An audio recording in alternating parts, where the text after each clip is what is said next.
Hey, what's up? Hello everyone, welcome into Fantasy Filmball. My name is Matt and this is day 5 of TIFF coverage. I can't believe we're basically halfway through the festival. So many great films still to see and so many today specifically. I'm running a little bit late. I decided to sleep a little bit extra this morning because I did not think that We Live in Time would fill up. So hopefully I'm right about that. I'm just walking over to the Scotiabank Theater right now, and I guess I'll talk to you after the show. We Live in Time just finished, and I have lots of thoughts. Good thoughts, which is honestly not entirely what I expected. John Crowley is the director of this film. He did Brooklyn, which I loved. He did The Goldfinch, which I loathed. And despite having two of my favorite actors, Andrew Garfield and Florence Pugh, I was worried that this was not going to be a film for me. That worry was compounded by a trailer that I found overall underwhelming and a little bit sappy. But here's the thing.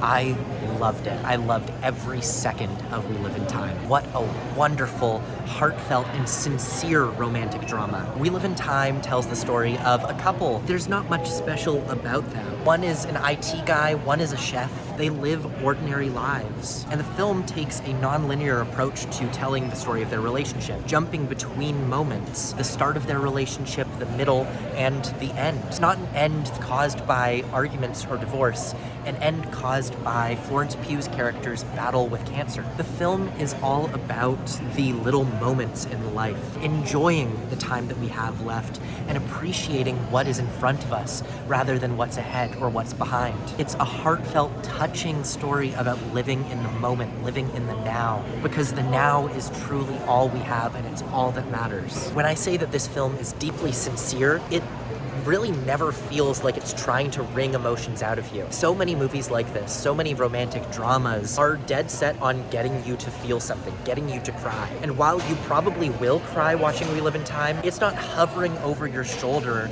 telling you cry. Cry now, cry now, cry now. It's just telling you a sincere story of two people who are in love. And whatever you take from it, it doesn't seem to care from there. It's about their connection. It's not about the sad things that happen to them. And that sincerity is so rare and it's refreshing. It's something that John Crowley also put into Brooklyn, which is a similarly sincere and beautiful movie. But this film would really be nothing without the chemistry between Florence Pugh and Andrew Garfield. Both of them are wonderful. It's just so nice to see a romantic drama, a love story based around two genuinely wonderful people that you want to spend time with. Is this some deep, profound masterpiece? I don't know, but is this one of the most touching, and to use the word again, sincere movies of the year? Vastly exceeded my expectations. It's one of my favorites of the festival. Loved it. All right, though, I'm about to go and head to The Wild Robot, which I'm hearing rave reviews about. I'll talk to you about that one afterwards.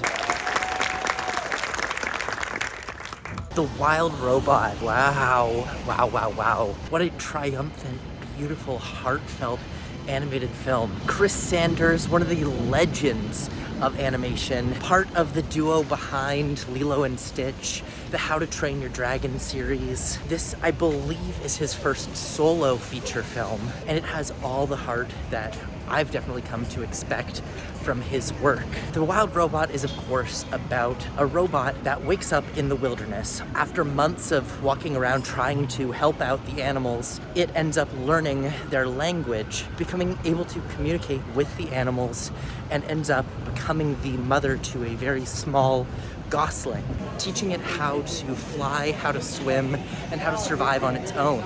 It's a powerful film about motherhood and about what it means to care for someone. It tackles the topic in honestly a more nuanced and real way than I felt Night Bitch did, talking about really all of the same themes on how motherhood is both something to love and a burden, and it can be that simultaneously without diminishing the love. Not only is this thematically rich, really speaking about something, it's also just beautifully done. The animation is all hand-painted and then computer animated. Every single surface, every single texture in this movie is drawn with paint and then brought into a computer to animate.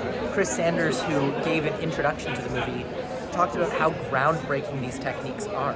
It was fascinating to hear directly from him just how much they were doing to innovate with this film. Not to mention the incredible musical score by Chris Bowers. This should go down immediately on the same level as the work from How to Train Your Dragon. It's that same type of score that just makes you feel like you could levitate. There's certain sequences in this that reminded me of that scene, the first flight from How to Train Your Dragon, where everything comes together, the visuals, the music, in perfect harmony.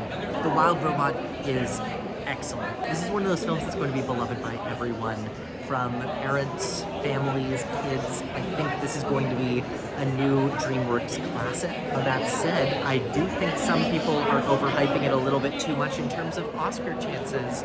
I don't think that we should be trying to make this a Best Picture thing when it's just a very good animated movie. I am rushing. I'm still here successfully. Just got out of I'm Still Here, the brand new Walter Salles film. Walter Salles is a great Brazilian filmmaker, the man who made Central Station, The Motorcycle Diaries, and I'm Still Here tells the story of a woman whose husband, a congressman in the previous government, who in the 1970s was kidnapped by the current dictatorship and is now being held captive somewhere secret. The film follows this woman's search for her husband over the course of over 25 years, going all the way from 1971 all the way until 2014.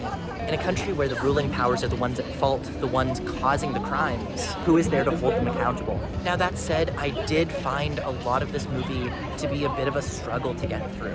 It feels long. It's not even that long of a movie, but it just feels like it goes on and on and on as she goes from place to place searching for her husband.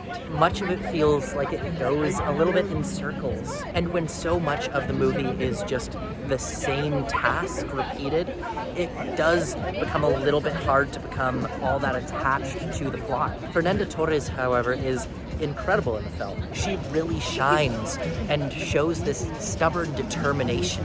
Her performance holds a lot of the movie together, makes a lot of scenes that otherwise feel a bit dull very compelling. Still though, as much as I liked a lot of this movie, I went in with astronomical expectations, having loved so many of Walter Salles' films in the past. Unfortunately, this one just did not live up to my hopes for it, and I feel pretty let down. Anyways, I am now in the rush line for Queer. Fortunately, I had a friend of mine holding a spot for me during I'm Still Here, so they've been here since 5 p.m., and we are pretty close to the front of the line, and the line goes very far back behind. I know we're getting into the movie. It's still in an hour and 10 minutes, but at this point, where we are in line, we're in. We're in. It's good. It's just a waiting game now.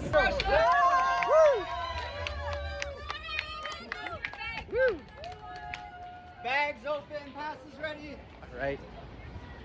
Best part of Rush at Princess of Wales.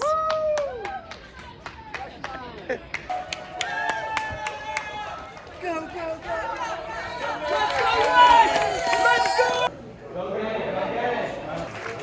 Please welcome back to the stage Director Luca Guadagnino and the fabulous Drew Starkey. I'm on my way home from Queer, Luca Guadagnino's new film, his second film this year after Challengers. This one, of course, stars Daniel Craig, who plays a version of William S. Burroughs, the famous novelist, addicted to heroin, spending his days in Mexico City, picking up young men. And he meets this young man played by Drew Starkey, who he becomes completely infatuated with, completely obsessed with, and asks him to join him on a trip to the jungles of South America, where he hopes to procure some ayahuasca to try and learn how to be telepathic. So based on that description, all of those months of people predicting this as a big Oscar contender, out the window. Seeing this now, it's hilarious that people were saying that this was going to be Luca's huge Oscar contender of the year, that this was going to be Daniel Craig's Brendan Fraser moment. And Daniel Craig, he is pretty good in the film, although there's definitely a few moments where his accent slips a little bit. With the film itself, I was really surprised by how dull I found a lot of it to be. The first act takes place entirely inside Mexico City, and it feels like it goes on for an eternity. We're just watching Daniel Craig be infatuated with Drew Starkey's character, and it just stretches on and on and on. and nothing's really happening. Much like I'm Still Here earlier, a lot of the time it feels like we're going in circles through the same actions. And by the time they leave Mexico City, all I was thinking was, great, finally, we're gonna get to the point of all of this. Finally, we're going to get to where this movie was promising it would be. But even then, it still meanders its way along. It becomes this odyssey going towards nothing. The final act, when they finally get to the drug trip, still takes its time to get there. And by the time they finally do the ayahuasca, which I can't believe that's all this movie was leading to, the whole thing was just deeply, deeply disappointing to me. I didn't really find much of a point in any of it. And to hear in the Q&A afterwards, Luca sum it all up as, it's a film about love. That's it. It's about two people who are in love, but they're not fit for each other.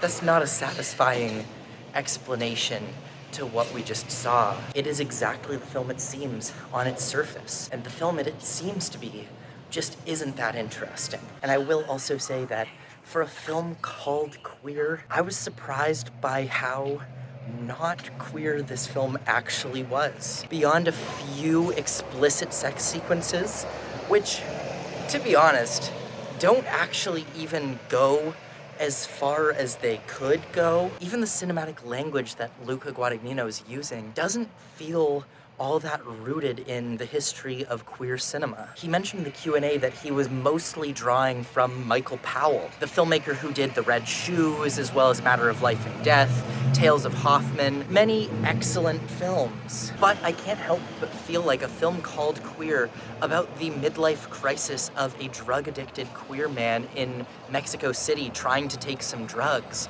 could have been more influenced by classic and contemporary queer cinema. The most obvious reference that comes to mind is Sebastian Silva, who made the film Crystal Fairy and the Magic Cactus. But this is a filmmaker whose form of filmmaking is queer all the way down to just how they use the camera, how they shoot, the gaze with which they look. And I feel like Crystal Fairy is probably just the movie that Queer wishes it was. So unfortunately, ending my day on pretty big disappointment. I was a big fan of Challengers, and this, I would say, is Luca Guadagnino's weakest film by far. Anyways, though, I'm almost home. I'm ready to go to sleep. That was a late movie. It's past 1 a.m. and my first movie tomorrow is at 9. This festival, I love it. It's draining me.